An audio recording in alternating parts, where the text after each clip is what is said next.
Assalamualaikum teman-teman, selamat datang kembali di segmen Mocopat, Moco Berita Cepat DPW PKS Jawa Tengah. Let's go!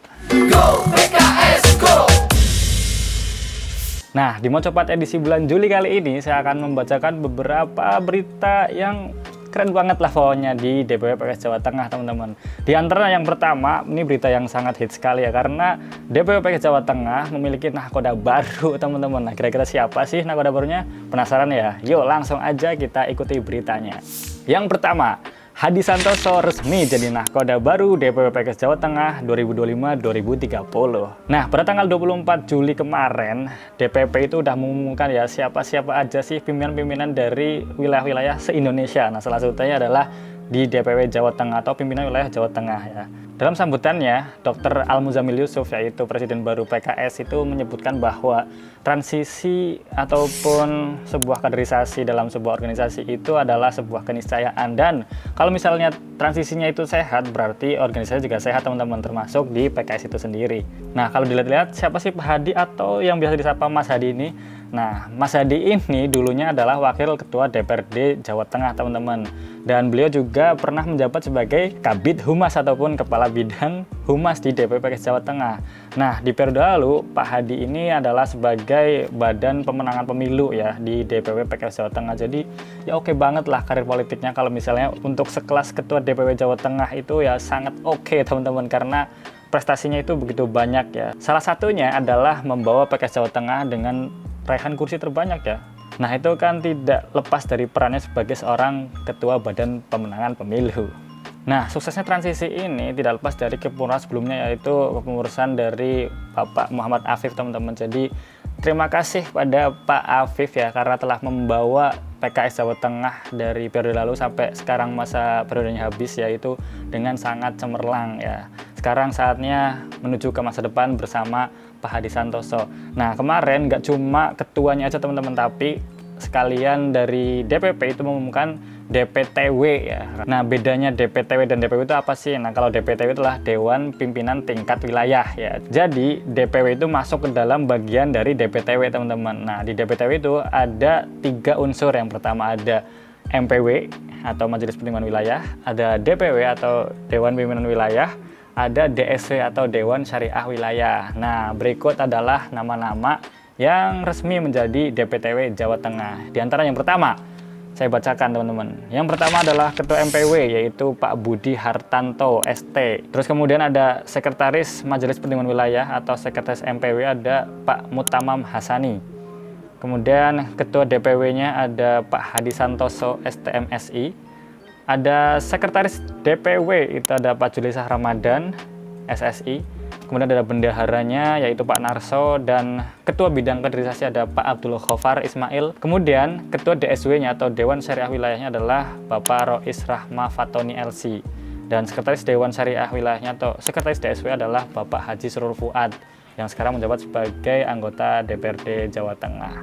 Nah, itu dia, teman-teman, untuk nahkoda baru di DPTW PKS Jawa Tengah. Nah, terpilihnya Pak Hadi bukan serta-merta Mbak Jegagik gitu ya, jadi anggota ataupun jadi ketua DPW secara instan ya, tapi di situ ada mekanisme pemilihan yang melibatkan kader-kader di seluruh Indonesia, atau kalau misalnya Jawa Tengah ya kader-kader Jawa Tengah. Nah, kira-kira mau dibawa kemana ya DPW PKS Jawa Tengah di bawah pimpinan Pak Hadi?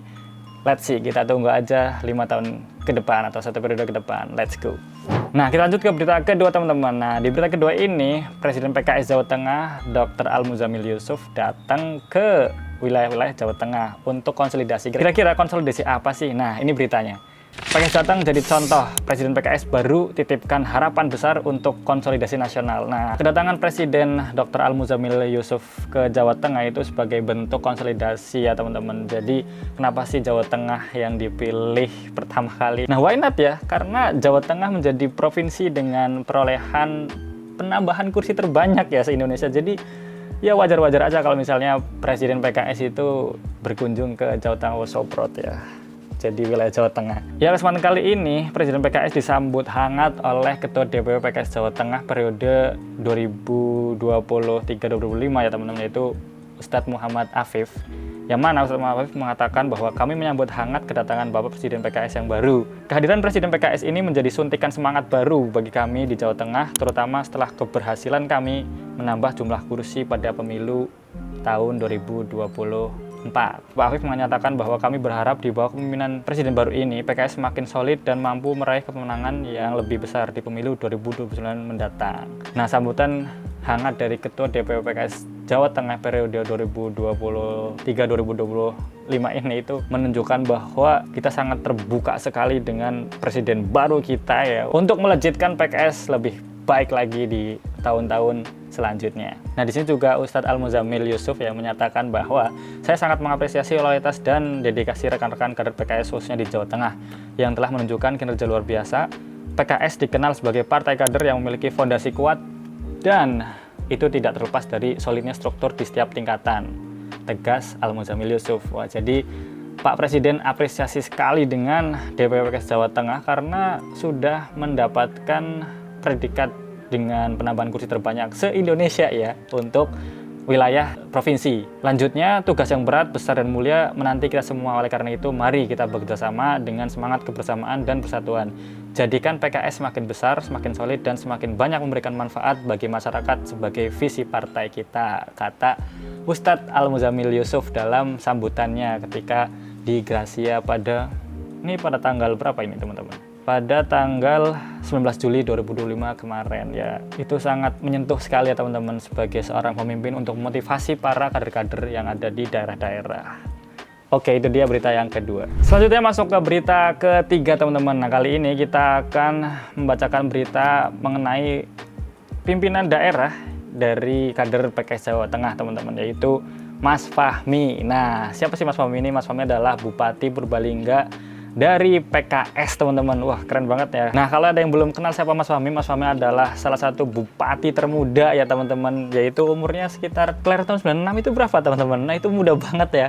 Nah, di usia semuda itu prestasinya nggak kaleng-kaleng teman-teman, yaitu Bupati Fahmi dari PKS resmikan PHDT Inovasi Teknologi Pantau Kesehatan Warga Purbalingga. Wah, shout out buat Mas Fahmi ya, yang memberikan inovasi baru ya, jadi kayak seger gitu loh hawanya teman-teman, karena ada inovasi teknologi pantau kesehatan warga gitu.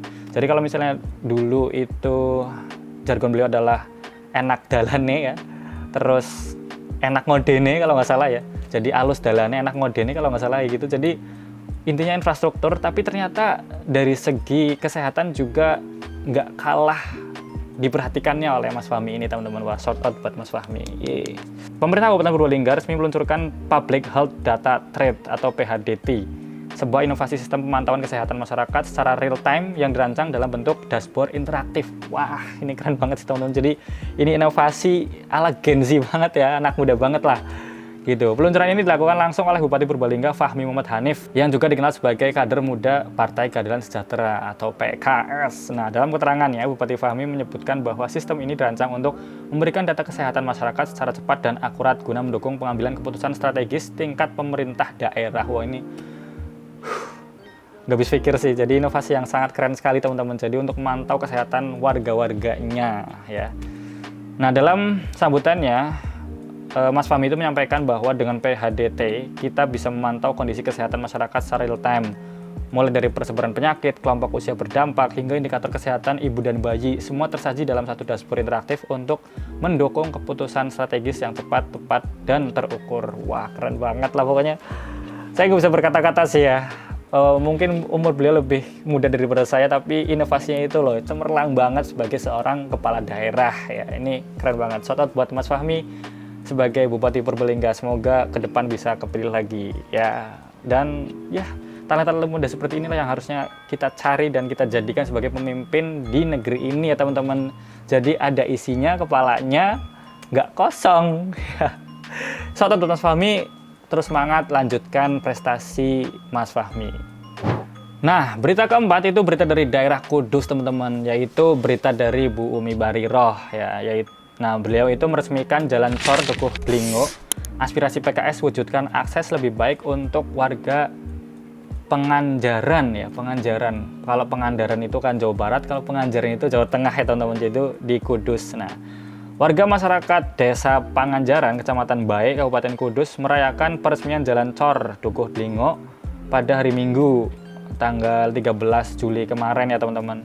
Nah, betonisasi jalan sepanjang 180 meter ini berasal dari program aspirasi anggota DPRD Kudus, yaitu Ibu Umi Bariroh ya dari fraksi PKS teman-teman. Ya tentulah ya, karena ini adalah berita PKS Jawa Tengah ya otomatis beliau dari PKS gitu loh, masa dari partai lain kan enggak ya. Nah, kegiatan ini diresmikan ya, yang turut dihadiri oleh Kepala Desa Penganjaran, kemudian anggota DPRD Kudus dari fraksi PKS Umi Bariroh tentunya, karena beliau yang sebagai pelaksana dari aspirasi ini ya teman-teman. Terus kemudian sejumlah perangkat desa dan warga sekitar. Nah, memang sambutannya keren banget ya teman. Kalau misalnya berhubungan dengan infrastruktur itu pasti kok meriah ya karena itu yang dibutuhkan oleh warga masyarakat saat ini gitu. Jadi akses yang mudah itu akan memberikan dampak ya terhadap ekonomi, pendidikan, kesehatan yang lebih cepat gitu teman-teman. Nah, dalam sambutannya Kepala Desa Penganjaran itu menyebutkan bahwa kami mengucapkan terima kasih kepada Ibu Umi Bariroh dan pemerintah Kabupaten Kudus atas perhatian dan bantuan kepada Desa Penganjaran, khususnya Dukuh Dlinggo ini. Nah, kemudian Bu Umi Bariroh menyampaikan bahwa semoga dengan diresmikan jalan di Dukuh Dlinggo ini dapat memperlancar akses masyarakat dan berdampak pada peningkatan ekonomi warga. Betul, saya sepakat sekali teman-teman. Nah, kami juga berharap melalui aspirasi yang kami sampaikan ini PKS dapat diterima dengan baik oleh warga Dlinggo dan Desa Penganjaran. Nah, itu teman-teman, jadi kalau udah dibantu tuh yang mbok yo inget ya siapa yang bantu, jangan udah dibantu tapi kayak kacang lupa pada kulitnya gitu. Ketika pemilu kita ditinggal, akhirnya kita nggak dapat suara. Dan kalau kita nggak dapat suara, ya jangan salahkan kami kalau misalnya teman-teman nggak dapat aspirasi lagi ya, karena ya ini pentingnya ini pentingnya kita memegang kewenangan teman-teman, karena dengan kewenangan kita bisa melakukan apapun lebih luas ya, kebaikan-kebaikan untuk halayak ya, untuk masyarakat dan sebagainya. Kalau misalnya nggak menang, ya kita mau melakukan apa gitu. Kalau misalnya cuma kerja bakti, ya apa bedanya kita dengan warga biasa gitu teman-teman. Kalau kerja bakti doang mah bisa, tapi kan perlu anggaran yang sangat besar ya. Nah, kalau misalnya nggak ada kewenangan untuk tanda tangan penghasilan anggaran, itu kan susah ya. Nah, itu dia teman-teman. Jadi tetap pilih PKS kapanpun dan dimanapun ya, walaupun pemilu ataupun nggak pemilu, tetap dukung PKS untuk jadi partai yang lebih baik dan lebih besar lagi. Itu aja mungkin buat Mocopat edisi bulan Juli kali ini. Semoga teman-teman suka. Kalau misalnya ada kritik dan saran, silakan komen-komen di bawah aja ya, terutama untuk PKS Jawa Tengah. Semoga bisa lebih baik lagi ke depan. Thanks for watching, stay safe, keep healthy, and as always, see you on the next time. Tetap di Mocopat, Moco Berita Cepat.